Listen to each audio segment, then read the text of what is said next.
আসসালামু আলাইকুম ওয়া রাহমাতুল্লাহি ওয়া বারাকাতুহু।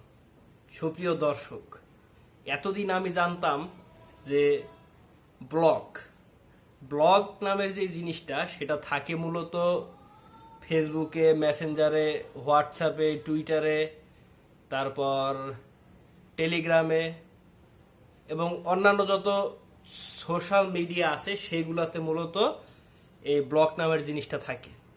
কিন্তু আমি খুব অবাক হলাম যে আমি এই 2024 সালে গেছিলাম আফতাবনগরে যখন আমি গেলাম, আফতাবনগরে যাওয়ার পর আফতাবনগর ঘুরলাম। তারপর আফতাবনগরের পাশে আছে বনশ্রী, সেই বনশ্রী এলাকাটা ঘুরলাম। সেখানে আমি ঘোরার পর যে বিষয়টা দেখলাম সেটা হইল এই ব্লগ জিনিসটা শুধুমাত্র এই ফেসবুক, মেসেঞ্জার, হোয়াটসঅ্যাপ, টুইটার সহ অন্যান্য সোশ্যাল মিডিয়াতেই আবদ্ধ থাকে নাই।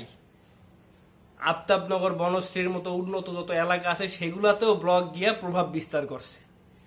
তো এই ব্লগ প্রভাব বিস্তার করার কারণে কি হয়েছে, ফেসবুকে, মেসেঞ্জারে, হোয়াটসঅ্যাপে, টেলিগ্রামে, ইনস্টাগ্রাম সহ অন্যান্য যত সোশ্যাল মিডিয়া আছে সেই জায়গায় আপনি ব্লক মারলে একজনকে ব্লক মারতে পারবেন, একজনকে একটাই ব্লক মারতে পারবেন, 10-15টা কিন্তু ব্লক মারতে পারবেন না। কিন্তু আফতাবনগর, বনশ্রীর মতো এলাকায় ব্লক কিন্তু একটা দুইটা না, ব্লক কিন্তু অনেকগুলা।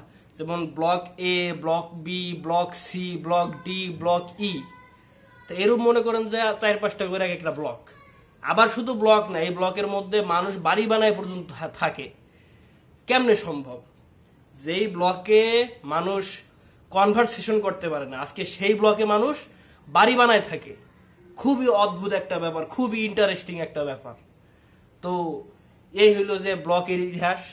তো এই ব্লক নিয়ে যদি আপনারা কেউ গবেষণা করেন, তন্ত্রমন্ত্র করেন, আরো অনেক কিছু বের হবে।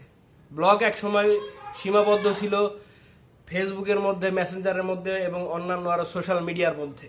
কিন্তু আজকে ব্লগ আফতাবনগর এবং বনশ্রীর মতো এলাকায় ছড়াই গেছে। শুধু তাই না, সেই ব্লকের মধ্যে মানুষ বাড়ি বানায় পর্যন্ত থাকা শুরু করছে। কি একটা জিনিস! ব্লকের ইতিহাস খুবই রহস্যজনক।